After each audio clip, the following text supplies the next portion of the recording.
आज है 4 सितंबर और 4 सितंबर 2020 के नेशनल और इंटरनेशनल करंट अफेयर इस पर्टिकुलर वीडियो में हम लोग पढ़ने वाले हैं। आप सभी को राधे राधे मेरी तरफ से। अच्छा प्यारे बच्चों, अगर आप मेरे द्वारा पढ़ाए गए सभी लेक्चर्स और के अलावा जो मंथली मैगजीन्स आती हैं और कुछ स्टैंडर्ड बुक्स होती है उन सभी का अगर आप पीडीएफ फाइल चाहते हैं तो आप मेरे Telegram channel star IQ PDF को जरूर ज्वाइन करना। मैंने कल ही के दिन में यहाँ पे 100 से भी ज्यादा जो किताबों की पीडीएफ है या मैगजीन्स की पीडीएफ है वो सेंड की है। आप विजिट कीजिएगा, उन्हें डाउनलोड कीजिएगा और घर बैठे उन्हें पीडीएफ को आराम से पढ़िएगा। स्टार IQ क्विज के नाम से जो है वो टेलीग्राम ग्रुप भी है, आप इसे भी ज्वाइन कीजिएगा और अपने दोस्तों को भी इसमें ऐड करिएगा। आप मुझे फेसबुक और इंस्टाग्राम पे भी फॉलो कर सकते हैं। कल मैंने आपसे जो सवाल पूछा था उसका सही जवाब क्या है वो जानते हैं हम लोग कि संयुक्त राष्ट्र संघ की अधिकृत भाषाओं की संख्या कितनी है। तो संयुक्त राष्ट्र संघ की जो है वो अधिकृत भाषाओं की संख्या जो है वो 6 है। तो बहुत सारे बच्चों ने इसके बारे में सही जवाब भी दिया है। खैर आगे बढ़ते हैं हम लोग। हाल ही में भारत ने PUBG गेम समेत कितने चाइनीज एप्लीकेशन पर रोक लगा दी है, प्रतिबंध लगा दिया है, बैन कर दिया है। तो ये Chinese application total 118 Chinese application को बैन कर दिया है अभी हाल ही में। हमारे भारत के इंफॉर्मेशन एंड टेक्नोलॉजी डिपार्टमेंट जो है एक धारा जो है 69A के तहत इन सभी मोबाइल एप्लीकेशन को बंद कर दिया। अच्छा अगर आपको याद होगा तो जून के लास्ट में ना टिकटॉक एक बहुत ही फेमस एप्लीकेशन थी उस दौरान, ठीक है। टिकटॉक, UC ब्राउजर, ऐसी एप्लीकेशन टोटल 59 एप्लीकेशन चाइनीज को बैन किया था इंडिया ने।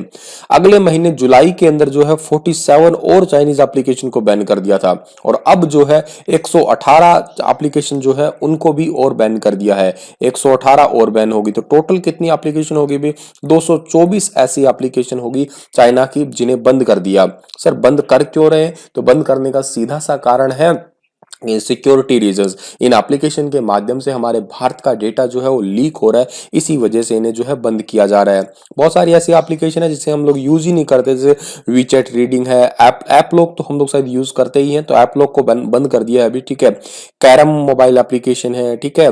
और PUBG तो खैर बहुत ही वाइडली यूज होने वाली एप्लीकेशन थी लेकिन अब इसे जो है इंडिया में बैन कर दिया है। चलिए अगला क्वेश्चन हम पढ़ते हैं। तो केंद्र सरकार ने भारतीय विमानन कंपनियों को निम्न में से कितने प्रतिशत घरेलू उड़ानों के लिए मंजूरी प्रदान की है। तो केंद्र सरकार ने भारतीय विमानन कंपनियों को 60% यात्रियों के साथ में घरेलू उड़ानों को मंजूरी दी है। देखिएगा शुरुआत में क्या हुआ था कि 25 मार्च को हमारे पूरे भारत में ये लॉकडाउन की घोषणा हुई थी और 25 मार्च को घरेलू उड़ानों में जो है 33% की क्षमता के साथ शुरू करने के लिए जो है वो घोषित की गई थी। 25 मार्च को तो बंद कर दिया था लेकिन 25 मई को जो है थोड़ी सी ढील दी गई थी और कहा कि 33% लोगों के साथ में आप जो है विमान को उड़ा सकते हैं। उसके बाद में एक नई गाइडलाइन आई 26 जून को और 26 जून को ये कहा गया कि आप 45% के साथ में अपने हवाई जहाज को उड़ा सकते हैं। भारत के अंदर घरेलू उड़ानों की बात हुई है लेकिन अभी जो नई गाइडलाइन आई है उसके अकॉर्डिंग बात क्या हुई है यहाँ पे कि 60% जो है वो घरेलू उड़ानों के अंदर जो है वो क्या कहते हैं लोग अपनी फ्लाइट्स को उड़ा सकते हैं। लेकिन ये बात जरूरी है यहाँ पे बताना आपको, ये जो इंटरनेशनल फ्लाइट्स है वो अभी बंद है। आपको मैंने ये शायद 2-4 दिन पहले ही पढ़ाया था, 30 सितंबर तक जो है ये बंद रहने वाली है। अभी तक के नए आदेश तब तक और नहीं आ जाते, हो सकता है इसको भी आगे एक्सटेंड कर दें। ये हिमाचल प्रदेश सरकार ने वार्षिक परीक्षाओं के लिए निम्न में से कितने प्रतिशत सिलेबस को कम करने का फैसला किया है। तो हिमाचल प्रदेश ने वार्षिक परीक्षाओं के लिए 30% सिलेबस कम करने का फैसला किया है। डी ऑप्शन जो है इस क्वेश्चन का हमारा बिल्कुल ठीक है। इसी पैंडेमिक सिचुएशन के कारण जो है वो अभी आप ये कहिएगा इसी वजह से इसको जो है कम करने का फैसला किया गया है। 9वीं से 12वीं क्लास की जो वार्षिक परीक्षाएं हैं उनको 70% सिलेबस के आधार पे ही जो है उनके एग्जाम लिए जाएंगे और यहाँ के जो शिक्षा मंत्री है उनके जो बयानों के अकॉर्डिंग बात की जाए तो मार्च के अंदर एग्जाम होने वाले हैं। और हिमाचल प्रदेश सरकार ने 21 सितंबर से 50% टीचर के साथ में जो है स्कूल खोलने का फैसला कर लिया है। 21 सितंबर से लगभग सितंबर के एंड या अक्टूबर के फर्स्ट वीक से स्कूल और कॉलेज खोलने की संभावना अभी तक के आदेशों से थोड़ी ज्यादा है। मैं बात कर रहा हूं अगर हिमाचल प्रदेश की तो मैप में है हिमाचल प्रदेश यहाँ पे दिख रहा है। यहाँ के जो राज्यपाल है उनका नाम है बांदरू दत्तात्रेय। यहाँ के जो मुख्यमंत्री है उनका नाम क्या है? जयराम ठाकुर, ठीक है। क्या नाम है इनका भाई? जयराम ठाकुर। अच्छा यहाँ की राजधानी क्या है? यहाँ की राजधानी है शिमला, ठीक है। न केवल शिमला बल्कि एक धर्मशाला भी यहाँ की राजधानी है। धर्मशाला जो है वो सर्दियों में यहाँ पे सारा काम होता है और गर्मियों में तो सारा काम शिमला में ही होता है। ऑफिशियल राजधानी तो आप शिमला ही कहेंगे, ठीक है। और पॉपुलेशन कितनी यहाँ की 68.6 लाख है, ये भी बात आप जो है याद कर सकते हैं। ग्लोबल इनोवेशन इंडेक्स में भारत 4 पायदान की छलांग लगाकर किस स्थान पे पहुंच गया है? तो ग्लोबल इनोवेशन इंडेक्स में भारत जो है 48वें स्थान पे है। सी ऑप्शन जो है इस क्वेश्चन का हमारा वो बिल्कुल ठीक है। भारत पहली बार टॉप 50 देशों के अंदर शामिल हुआ है। साल 2015 में 81वें नंबर पे था, साल 2016 में 66वें नंबर पे था भारत, ठीक है। साल 2017 के अंदर 60वें नंबर पे था, 2018 में 57वें नंबर पे, 2019 में 52वें नंबर पे, ठीक है। आप देख पा रहे होंगे धीरे धीरे कम ही आ रहा है। संयुक्त राष्ट्र की एजेंसी है विश्व बौद्धिक संपदा संगठन की यह सूची जो है 131 देशों की अर्थव्यवस्थाओं के बारे में जो है बताती है। इस लिस्ट में नंबर 1 पे जो है वो है स्विट्जरलैंड और ये लगातार नंबर 1 पे ही है। स्वीडन दूसरे पे है, अमेरिका तीसरे पे, ब्रिटेन चौथे पे, नीदरलैंड 5वें पे, डेनमार्क 6वें पे, फिनलैंड 7वें पे, सिंगापुर 8वें पे, जर्मनी 9वें पे, ठीक है। और रिपब्लिकन ऑफ कोरिया जो है ये 10वें नंबर पे। हालांकि आपको टॉप 10 याद करने की जरूरत नहीं है, स्विट्जरलैंड याद कर लो वही बहुत ज्यादा है, और इंडिया याद कर लो 48वें नंबर पे है।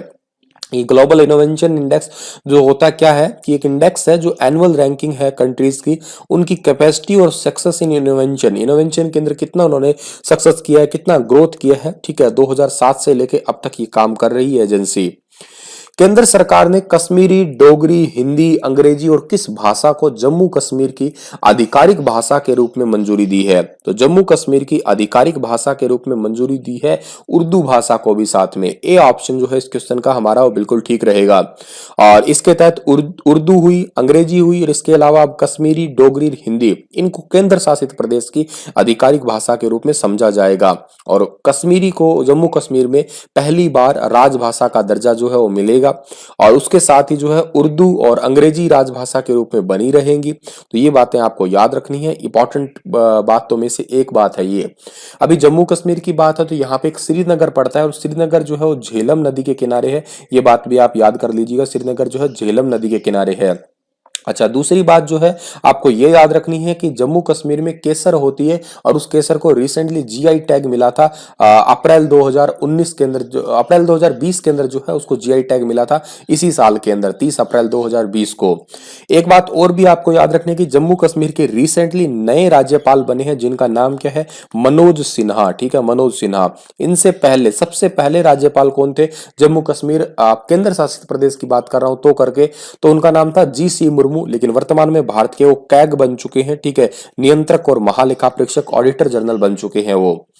अगला क्वेश्चन हमारा कि कोल इंडिया 2023-24 तक कितने परियोजनाओं पर 1.22 लाख करोड़ रुपए का निवेश करेगा? तो कोल इंडिया जो है 1.22 लाख करोड़ रुपए का जो निवेश करेगा, कितनी योजनाओं पे करेगा? 500 योजनाओं पे करेगा। ए ऑप्शन जो है इस क्वेश्चन का हमारा बिल्कुल ठीक है।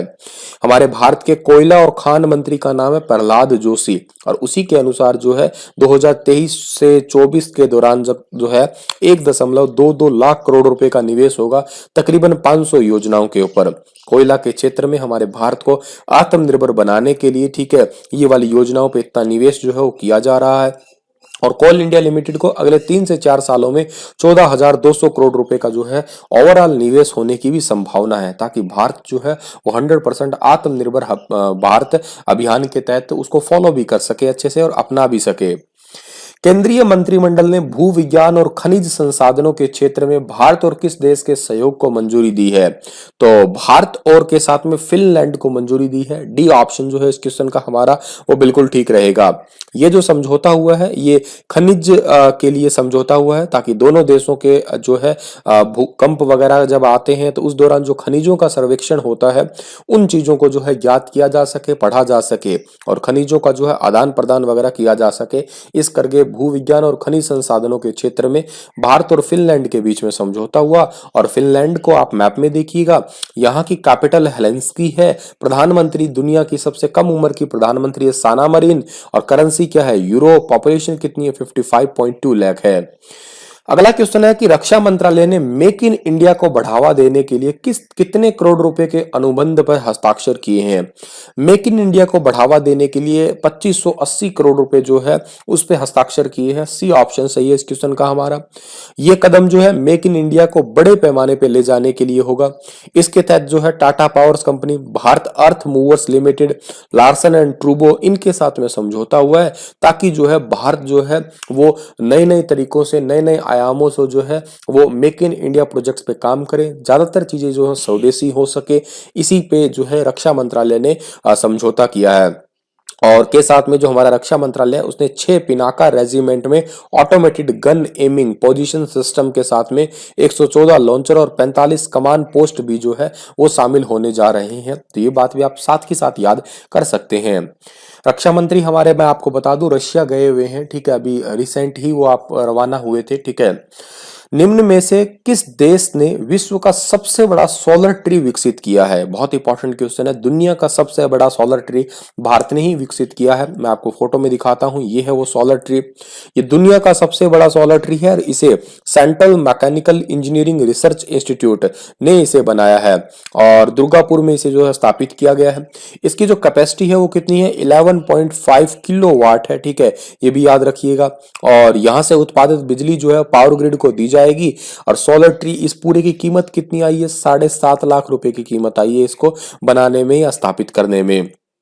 अगला क्वेश्चन हमारा क्या रहेगा। अगला क्वेश्चन है कि किस देश ने कैलाश मानसरोवर के पास सतह से हवा में मार करने वाली मिसाइल स्थापित की है। तो देखिएगा, कैलाश मानसरोवर तो आप सभी को पता है चाइना वाली क्षेत्र में है, तो ए ऑप्शन ठीक रह जाएगा हमारा इस क्वेश्चन का। कैलाश मानसरोवर पर्वत झील, जिसे आमतौर पर कैलाश मानसरोवर स्थल भी कहते हैं, यहाँ पे कैलाश मानसरोवर के पास में DF-21 की नाम, ठीक है, DF-21 के नाम की जो है वो मिसाइल लॉन्च की गई है, तैनात की गई है।